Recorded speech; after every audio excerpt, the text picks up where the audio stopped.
Бассейны, спортзалы и новые площадки. В Якутии продолжается развитие спортивной инфраструктуры. В Жатае дети и взрослые занимаются плаванием в бассейне «Олимпия», который был возведен в рамках федерального проекта «Спорт. Норма жизни», инициированного президентом страны. Подробнее в сюжете далее. Бассейн «Олимпия» – объект, который ждали здесь не один год. Строительство началось еще в 2008 и долгое время оставался незавершенным. В сентябре 2019 он открыл свои двери для посетителей. Сегодня это полноценный спортивный комплекс, ежедневно принимающий детей и взрослых. Одними из тех, кто занимается в бассейне, являются ученицы 4 класса Жатайской школы номер 2. Они тренируются в группе начинающих, уверенно держатся на воде и постепенно улучшают технику. Я хожу в бассейн уже почти 2 года. Мне нравится заниматься. Я плаваю в 2 стиля. Это вольный стиль и на спине. На первых соревнованиях я заняла 1 место, я была очень рада.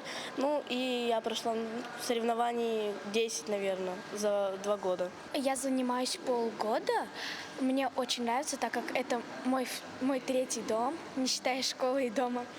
Мне тут очень нравится, тут всегда такой позитив, веселье. Тут очень много места, очень светло, тут даже под водой можно увидеть свет.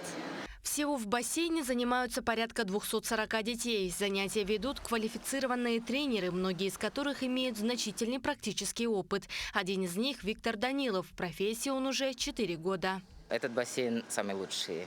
По чистоте номер 1, я бы так сказал. Условия хорошие, все устраивает. Есть дети, которые только начинают осваивать, есть дети, которые уже умеют плавать, держаться на воде. Соответственно, у них есть большие перспективы, и я работаю над ним на максимум. Площадь комплекса около 1500 квадратных метров. В бассейне созданы все условия для комфортных занятий спортом. Тренировки проходят по нескольким направлениям, от базового обучения до совершенствования техники для более опытных пловцов. Конечно, это была мечта всех жителей поселка Жатай. За это огромное спасибо, конечно же, нашему президенту России Владимиру Владимировичу Путину, который очень большое внимание уделяет развитию спорта. Развитие спортивной инфраструктуры в республике продолжится и дальше. До 2027 года запланировано строительство и модернизация новых объектов. Это позволит сделать занятия спортом еще доступнее и вовлечь в активный образ жизни больше якутян. Даяна Федорова, Джулстан Накентьев, Якутск.